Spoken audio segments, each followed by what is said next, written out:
It's Tuesday at 3 o'clock, so you know we're here at the St. Louis Arc ready to offer one more family Q&A. And I couldn't be more excited today to have our guest, Michael Rausch, here from the National Disability Institute. And our topic today is all about money. Without further ado, I want to welcome Michael and have him introduce himself and tell us all a little bit about NDI.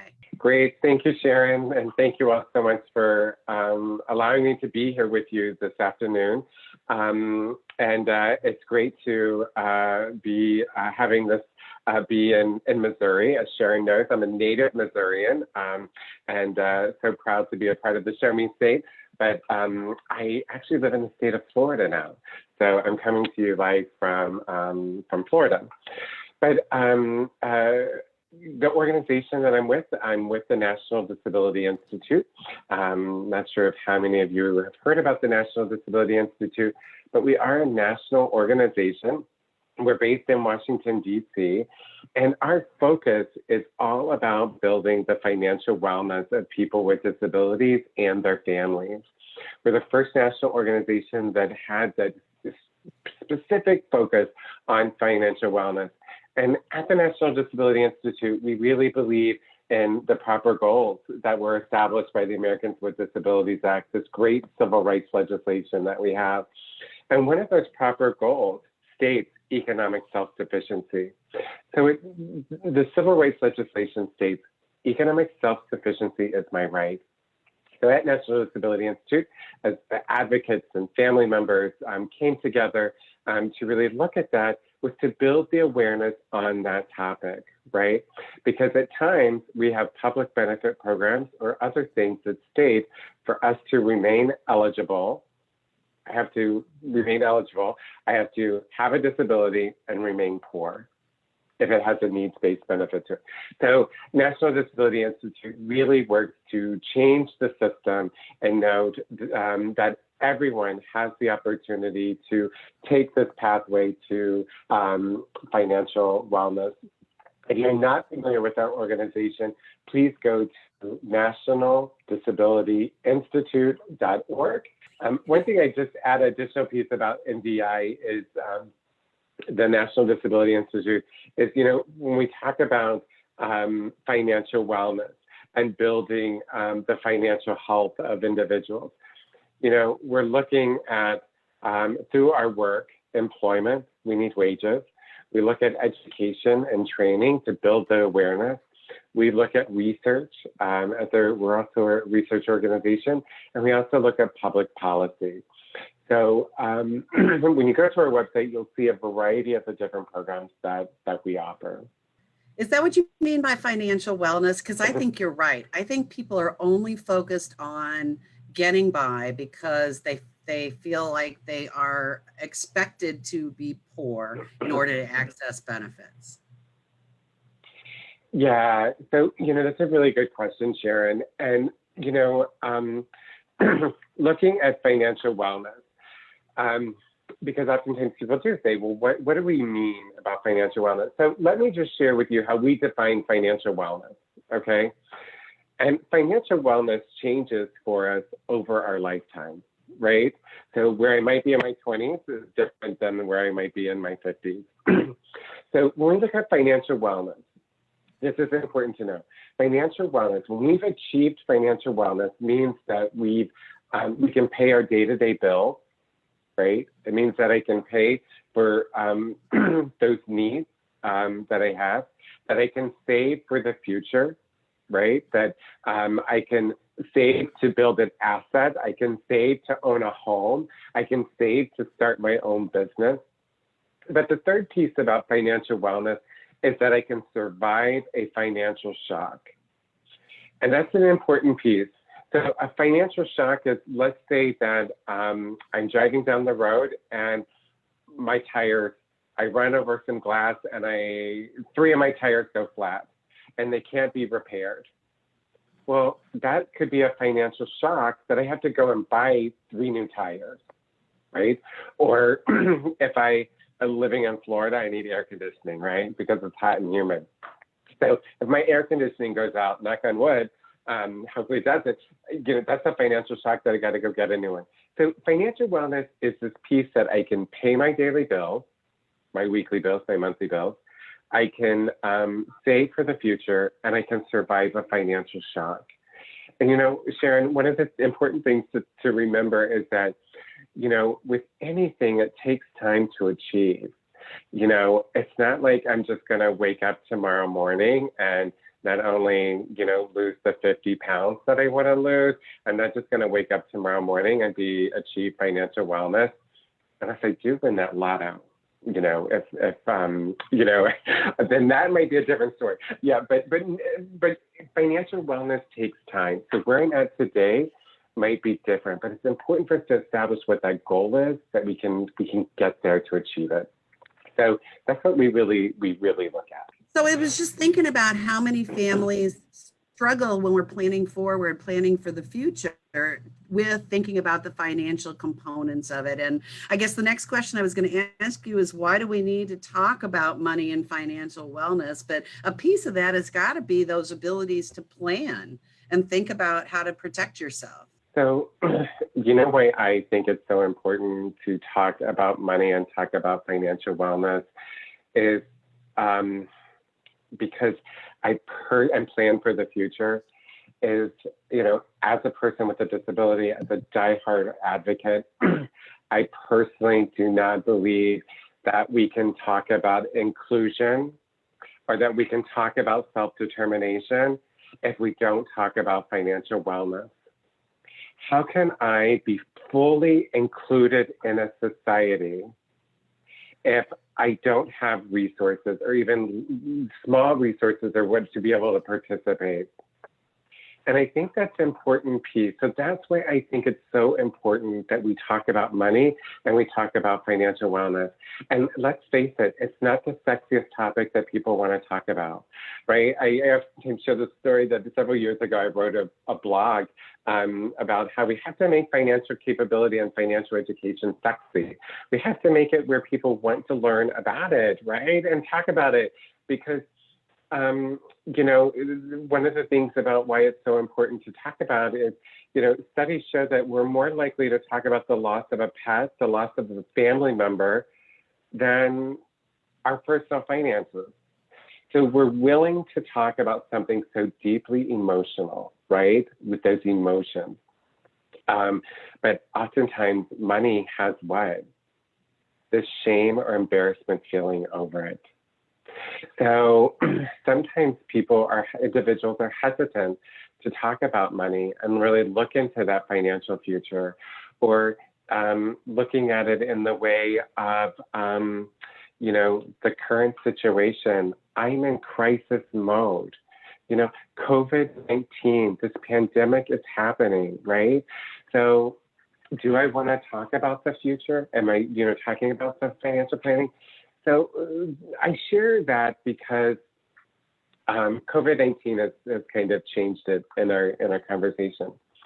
But it's important for us, if we're a family member, to educate our loved ones about financial education, how to manage money. I like stories, and so I'll probably be telling millions of stories, and I hope that's okay to make my point. But, as I have the great opportunity to travel around the country, of course, that's in February because of COVID, as I keep saying COVID. But as I travel around, I get to work with families, get to work with organizations, get to work with individuals. And, one presentation I was doing at a conference for family members, and, a family member came up to me and said, "This was a light bulb moment for me. I taught my child without a disability how to manage their money, but I never thought I needed to teach my child with a disability about money." And I carry that with me because it was that moment that, I have to have this conversation.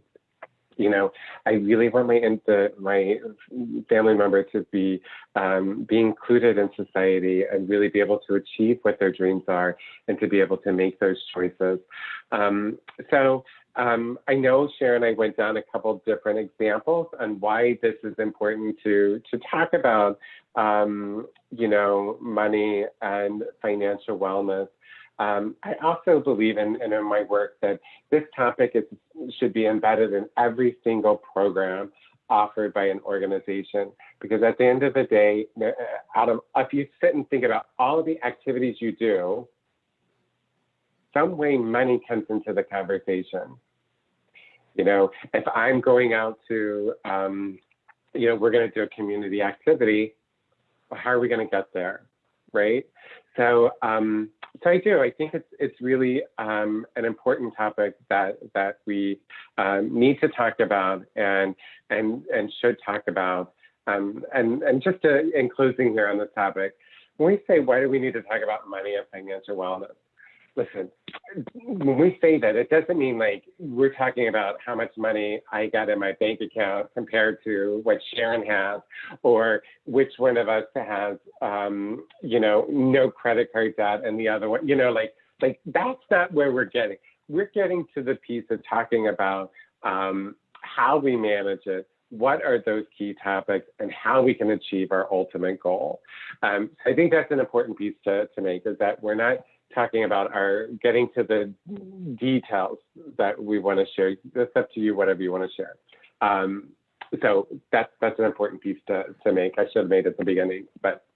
So I want to go back to Rachel's question. She said that her family member has inherited some money and she's afraid to put it in the bank because she's afraid it's going to mess up their benefits. And I know that you were going to talk to us about some ways that people could save money while still being able to receive benefits. What are some options that they've got? I thank you for this question. And this is a question that it's really important, and it's really a question that we should look at.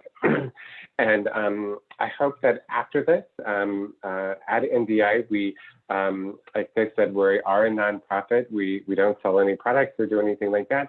But we have staff who are financial counselors, financial coaches, benefit specialists, et cetera. So after this, if I don't answer enough of your questions, please send an email to ask@ndi-inc.org, and we'll make sure you get the different materials and resources you need on this. So Rachel's question, let's break this down. So in Rachel's question, she talks about, well, let me back up. So we inherit some money. Great. If I'm not an individual who's receiving a needs-based benefit, or needs-based or means-tested benefit, needs-based means what? It means a resource limit. It means for SSI, supplemental security income, I can't save what? I can have over $2,000 in resources, or I lose my eligibility, okay? Or my benefits during that time. So that's why this is unique, okay? So Rachel's saying, and breaking down her questions, the family member who has somebody who's receiving a benefit. So I'm assuming that that individual's receiving a needs-based benefit, has a resource limit attached to it. So, and the fear is to deposit it, because if she deposits the money, there is that fear of the resource limit. Okay, just going back to that. I know I keep repeating that, but that's a really important piece for us to keep in mind, is that when we receive a benefit, is it a needs-based? Does it have a resource limit attached to it? And sometimes what happens is when individuals aren't aware of the options they have, you know what happens? They might go and spend that money down very quickly, instead of really looking at what the future might be. So Rachel has a variety of options here. One, depending on the amount, Rachel, her family member, could open an ABLE account. An ABLE account is really a great opportunity for us. An ABLE account is a protected savings account, a tax-advantaged savings account that allows an individual who qualifies, and I'll show you a website in just a minute, who qualifies, meets the qualifications, can save up to $15,000 per year without it impacting eligibility for their benefits, okay? So in this case, depending on how much the inheritance is, an ABLE account could be open, okay? But if it's over $15,000, because an individual can only have one ABLE account, if the amount is over $15,000, then they could possibly look at a pooled trust or look at some other special needs trust to be able to put that money in. The other thing is that the individual looking at their financial future, oftentimes people who receive a needs-based benefit think that they can own a home. But if I'm receiving supplemental security income, I can own one home. So could that inheritance be used to support that goal if they want to have sustainable housing, right? Of having a home or something like that. So there's a variety of ways that that you can look at about this money. But the piece is that it is correct about when you put it in your bank account for that period of time, that it will count as a resource, and you will not receive a cash benefit during that period of time. But there are options. So at the National Disability Institute, we house and manage the ABLE National Resource Center. And we have an amazing team that oversees this. But as we look at this website, I want to just pinpoint a few items for you. So first of all, if you are new to learning about ABLE accounts, then this website will introduce you to a variety of resources, which is very interesting as I'm doing this because it's gives a little different view, but that's okay. So first of all, you see who we serve. So this gives you some general information about ABLE NRC. This is what we do. This shares some general information about that. They also have a newsletter that you can get the latest updates when it comes to ABLE accounts.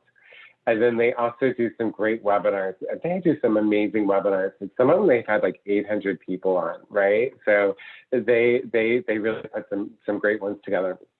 But one of the things that I really like about the ABLE National Resource website is where I want to learn more is how do I get started?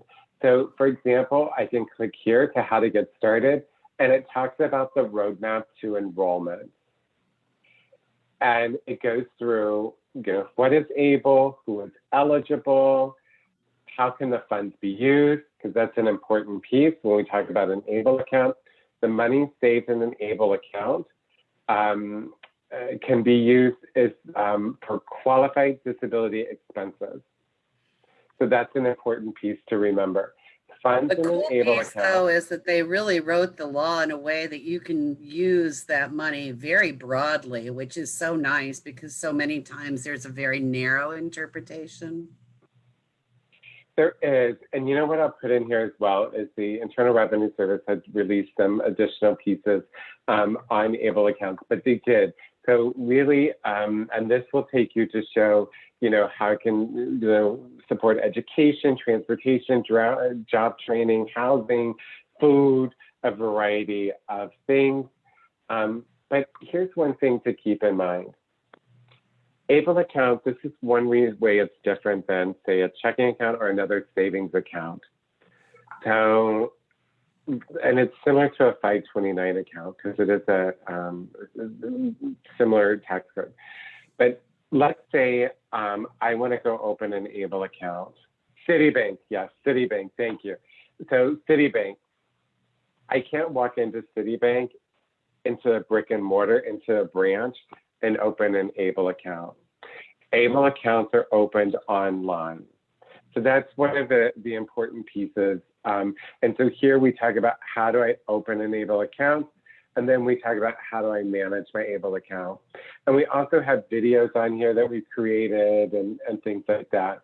But I want to take you back to another page on here before we move on. So here in this section, so Missouri has an ABLE program, right, called MoABLE. So you can go here and you can learn more about the ABLE account in Missouri, right? And here it provides you all the information where you can click to open an account. It gives you, what the contribution limits are and things like that, and the able to work. But I'm not going to go into that piece due to time constraints. But one thing to keep in mind here is check out MoAble if you live in the state of Missouri. If you live in Illinois, check out Illinois ABLE. But you can do a comparison chart because, so for example, and I live, as I shared, I live in the state of Florida. In Florida, I can open an ABLE account in Missouri. I can open it in another state. But if you're not a resident of Florida, you can't open it in Florida.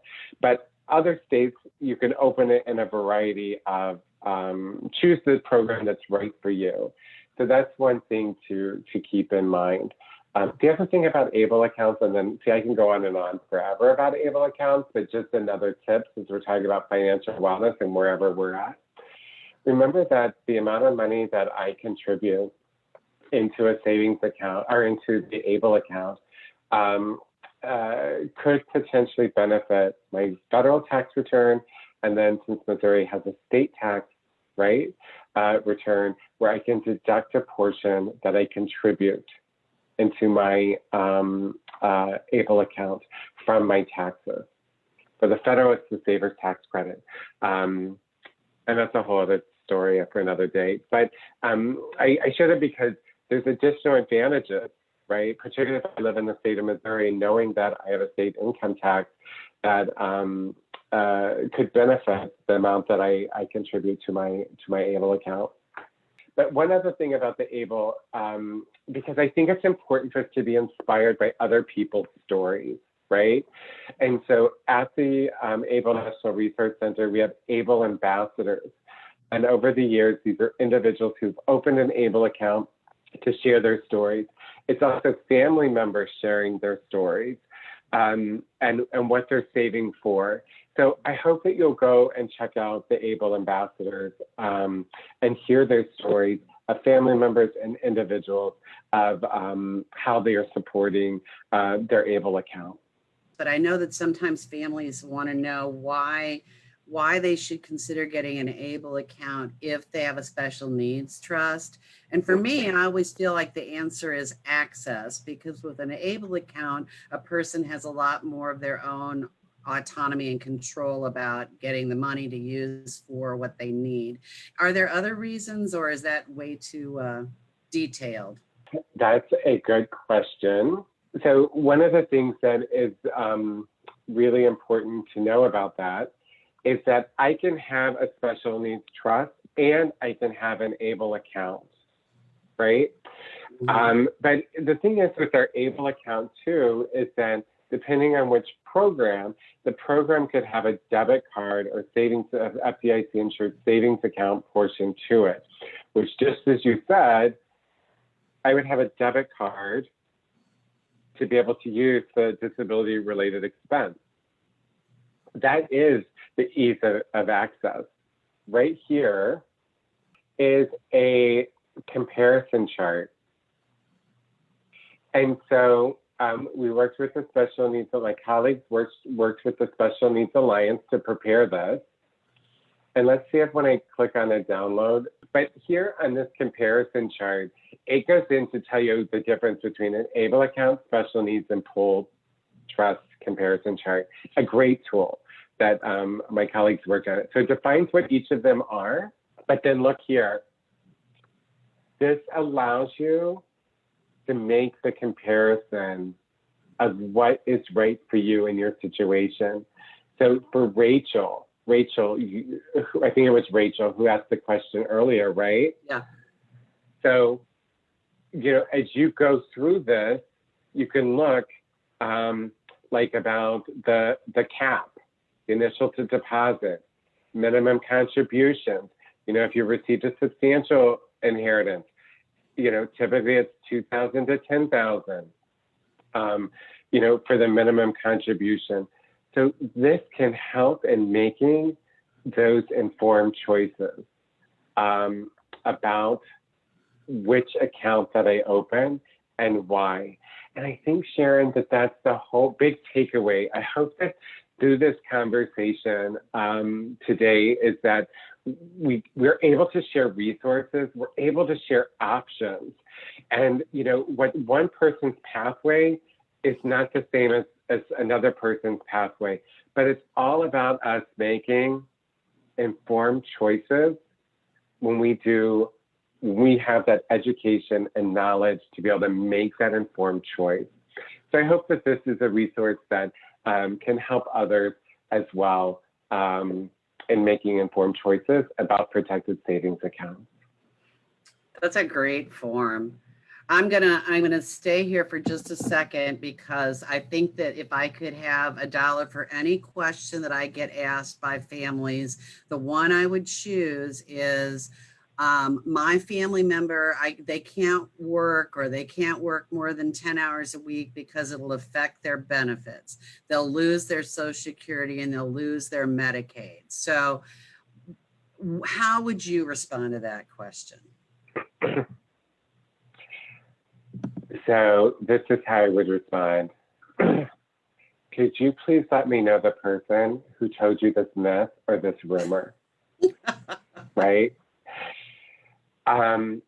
We get that quite often, right? And through my years in the disability work, and I always make the comment, like, I want to know who started this rumor that says I can only work 10 hours a week, or I can only work 20 hours a week, or I'm going to lose my benefits. In some cases, that could be the case, right? Depending on the wages, or they might choose, that's what I want to work. Great. But, you know, the thing is like that how that became like the golden rule, I think is why I say, I want to know who started this rumor, right? To chat with them. But this is what I would say to individuals, and this is what I say often. Build your awareness on public benefits. I understand which public benefits the individual is receiving. Also, identify, does the individual have a work goal? Does the individual want to go and participate within the community? Do they want to earn income? And have them start to identify what is that job that they want to have. But through that process, you want to make sure that the individual is protected. You want to make sure that you yourself have looked at their benefits. And one of the ways that we can do that is to connect with the Work Incentive Planning and Assistance Program, okay? And the WIPA projects, we call them WIPA. WIPAs have community work incentive coordinators that work under the WIPA project. And their role is to help individuals understand how work impacts their benefits and how they can work and looking at the eligibility. And I share that because within understanding your public benefits is within that, there are work incentives attached to it, okay? So for example, a work incentive could be a plan to achieve self-support. That is a savings engine. It's a Social Security work incentive that's a savings engine that allows me to save money to meet a employment goal. That money is only saved in there to achieve an employment goal. So some of my earnings could go into that plan to achieve self-support, right? If it's approved, that then I can work potentially more and still maintain my benefits, okay, and that cash payment. So I really, once you understand public benefits, and boy, is it a world that you then you get kind of the moment. But let me just share with you a website. So this is a website to go to, and it's through the Social Security Administration's website, and it's choosework.ssa.gov.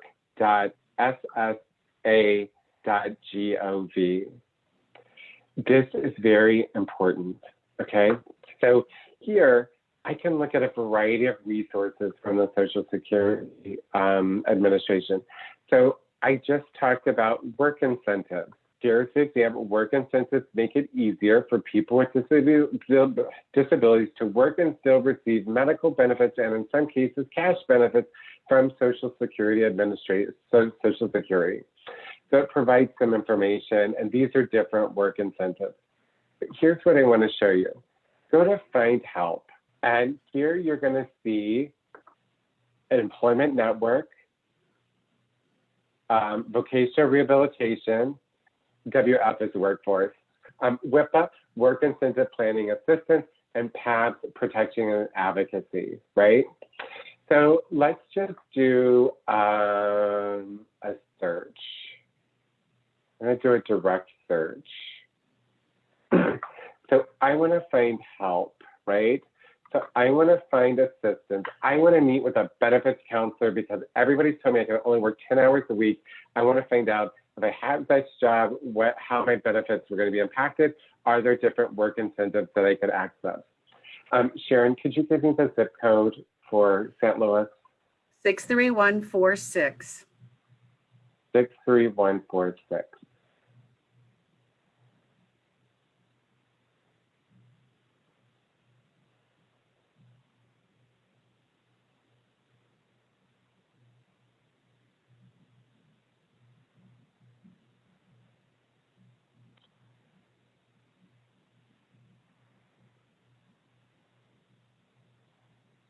So now, and actually vocational rehabilitation, if you're not familiar with VR, vocational rehabilitation is a state agency that assists individuals obtain and maintain employment. So let me just update this so you can see each of the things with that same zip code. So then I can scroll down and I can look to see who the employment network is, that's Ticket to Work, or who offers the WIPA, the benefits counseling. So in St. Louis, it has Paraquad. Okay. Good partners. So I could reach out to them at the phone number in here, and it shows the additional information that they provide. Here gives the additional information. Benefits counselor, yes. The community work incentive coordinators, and gives the piece that they can help with that. It's really important that we connect with a WIPA project or benefits counselor to really understand how to navigate our public benefits while we maintain them. So long answer here, but the nutshell is look into the benefits, build the awareness, the knowledge, connect with WIPA providers so you have the facts, you have the understanding so that an individual can increase their wages, maintain their eligibility, and really hopefully work towards achieving financial wellness. It's a great search feature. I hadn't seen that before, so thank you. We had a question earlier, and I just want to address it. Amy asked about how to prepare because her understanding is that her child is going to turn 18 and that she will need to pursue guardianship. I know that we shared some information. I'll be teaching a class on alternatives to guardianship next week and how you can help build decision-making skills for your family member. But I think one of the things that happens a lot for people that are turning 18 is families are concerned about whether or not they can make good decisions about money, whether they're going to be lured into signing contracts, what other kinds of things that could happen. And I know Michael has some educational resources so that we can help people learn to be as independent as possible with their money, because there's a whole lot of ways we can support people to manage money with or without guardianships. The more decisions they can make about it, the better. So how do you guys teach people better money skills, Michael? Yeah, that's a really good question. So we really believe it's important to incorporate financial education into the home, really advocate for it to be into the schools and school programs, and then of course, really any program. But I think that there's many things, to look at a child is going into, turning 18 and going through the transition from school to work, or, whatever their path might be. We have a curriculum that has a section on it specifically about guardianship and really looking at that piece of it. But I think you have to look at the individual as well, and to identify, are there pieces about their finances that they can have some control or to make some decisions on. I saw in the chat that the ARCIS Sharon had mentioned about the supported decision making. That's really an important piece to be able to look at as well. On our website, we have a variety of tools that you can access, again, that are free tools. If you go into the resource section, there's a variety of tools there that go over a lot of these resources that I'm talking about, but also have some great resources to help talk to an individual about money and kind of that interest in it. A starting point that I do with families and starting that money conversation and when to do it is an example. And it's on our website. For some reason, it's not coming, that page isn't coming up. But we may not do it, but if we do, but as a family, start to create our menu for the week, right? And then on our website, we have this great tool that on the other side is the shopping list. So then individuals the children get to participate in what we're going to eat. And then we get to participate in the additional activities of how much does it cost. Then we go to the grocery store. So it really builds upon all of those different pieces. But those tools and those resources are on our website. Also on our website is a video on My American Dream. And this is an activity that we did with transition age youth with had an intellectual or developmental disability.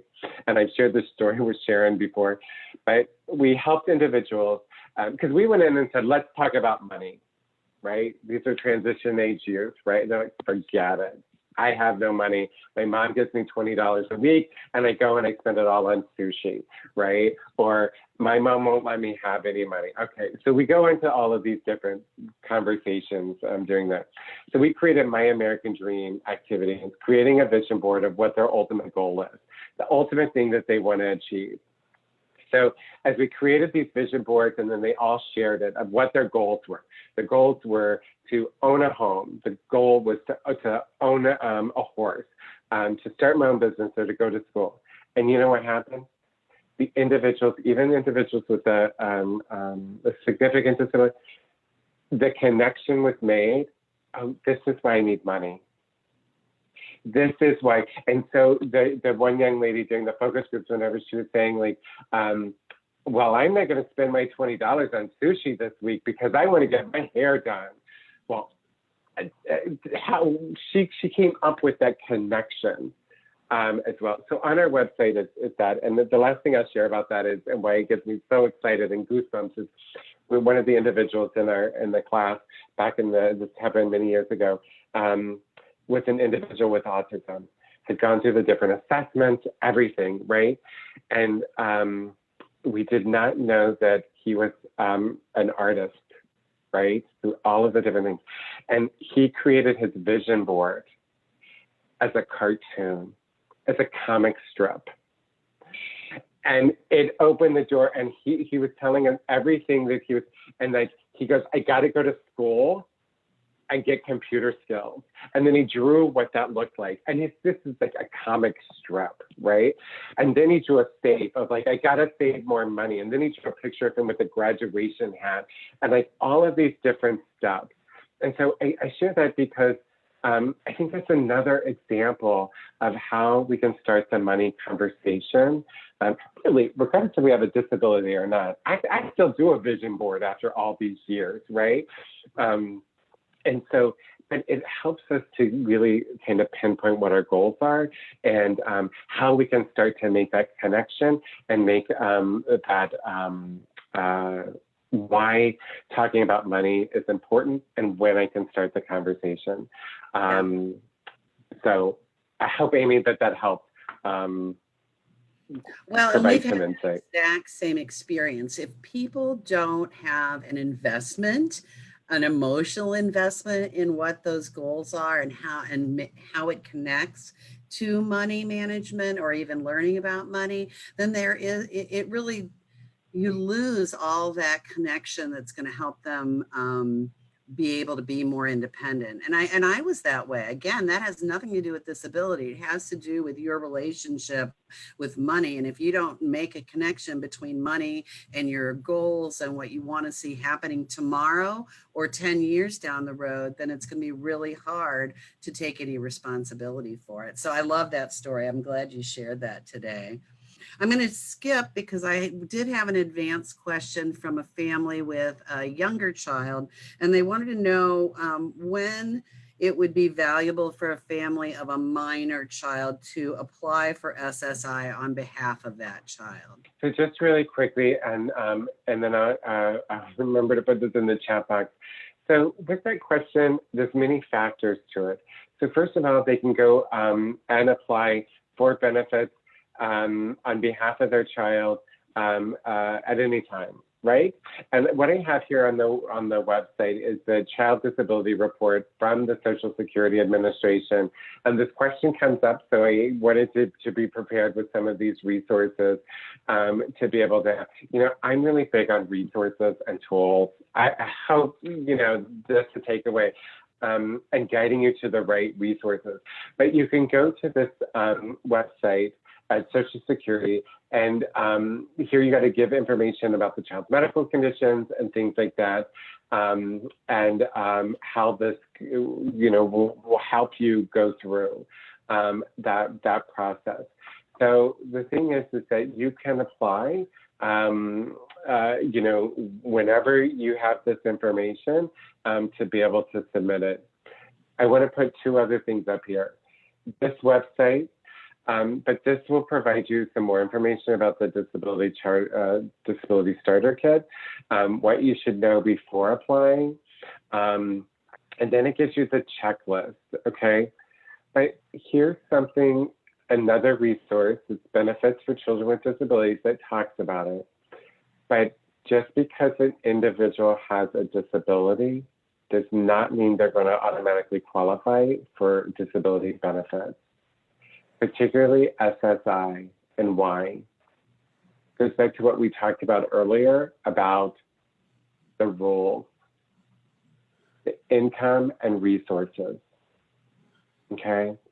So I thought this publication had a little bit easier information that I found to be easier to understand. What I encourage people when they apply for benefits, and our team are trained under Cornell or VCU on this as well, but is to make sure you complete the application as thoroughly as possible. As thoroughly as possible.